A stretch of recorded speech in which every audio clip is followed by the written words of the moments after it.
एक आदमी ने एक बहुत ही खूबसूरत लड़की से शादी की। शादी के बाद वे खुशी खुशी रहने लगे। वह उसकी खूबसूरती की तारीफ करता था और उसे बहुत प्यार करता था। लेकिन कुछ महीनों बाद पत्नी को पता चला कि वह एक त्वचा रोग से पीड़ित है और इसके कारण धीरे धीरे उसकी सुंदरता खत्म हो जाएगी। यह जानकर पत्नी मन ही मन सोचने लगी, अगर मैं बदसूरत हो गई तो क्या होगा? मेरे पति मुझसे नफरत करने लगेंगे। मैं उनकी नफरत बर्दाश्त नहीं कर पाऊंगी।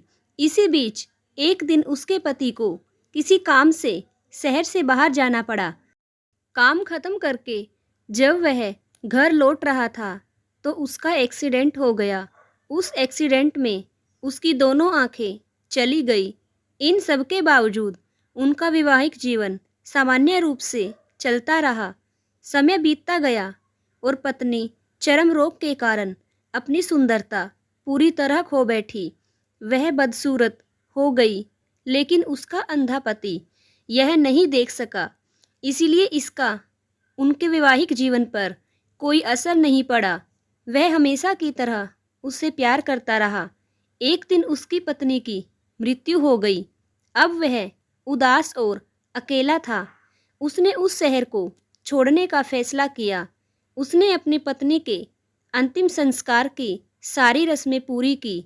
अगले दिन जब वह जाने ही वाला था तो उसके पड़ोसी ने उसे देखा और उसके पास आकर कहा, तुम अपनी पत्नी के सहारे के बिना कैसे जी पाओगे?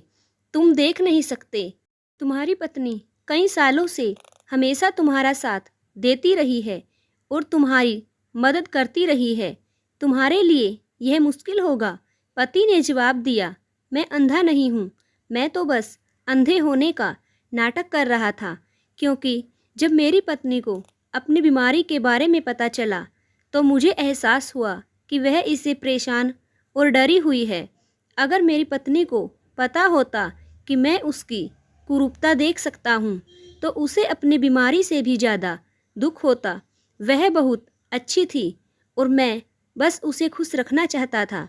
इसीलिए इतने सालों तक मैं अंधे होने का नाटक करता रहा।